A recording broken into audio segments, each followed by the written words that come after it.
이태원 참사 특별조사위원회가 최성범 전 용산소방서장 등 참사 당시 현장 소방지휘부 2명에 대한 재수사를 의뢰했습니다. 검찰이 앞서 재판에 넘기지 않은 이들인데요. 출범 17개월 만에 첫 수사 의뢰에 유족들은 환영과 함께 우려도 감추지 않았습니다. 조건희 기자입니다. 이태원 참사 당시 현장 구조 책임자였던 최성범 당시 용산소방서장.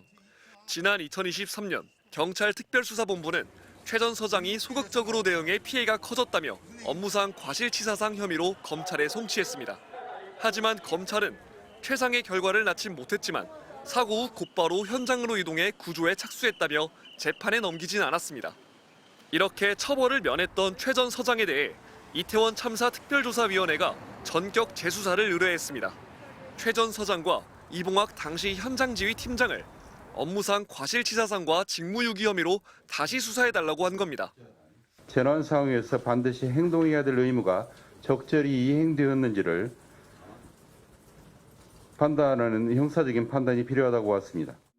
특조위는 특히 참사 당일 소방이 총지휘권을 가지는 긴급구조통제단을 최 전 서장이 언제 꾸렸는지에 주목했습니다. 앞서 수사가 이뤄지지 않았던 대목입니다.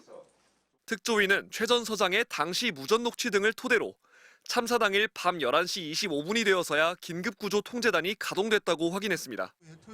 최 전 서장이 현장에 도착한 지 거의 1시간이 지난 뒤였습니다. 특조위는 이 같은 늑장 판단이 재난 대응의 전체 속도를 늦춘 원인이 됐다고 봤습니다. 지휘가 늦어지는 과정에서 환자 분류 같은 핵심 조치도 원활하게 이뤄지지 않았다고 지적했습니다. 사망자에게 심폐소생술이 시행되는 일이 벌어졌을 정도였던 겁니다. 특조위 출범 17개월 만에 첫 수사 의뢰에 유족들은 환영과 걱정이 교차했습니다. 지지부진하게 진행되는 그런 과정들, 그런 것들 때문에 좀 답답한 게 많았었는데 첫 수사 의뢰가 들어간다는 데 대해서 오늘 참 의미심장한 것 같습니다. 특조위는 오늘 오후 참사 진상규명을 위한 검경 합동수사팀이 있는 서울 서부지검에 수사 요청서를 제출했습니다. MBC 뉴스 조건입니다.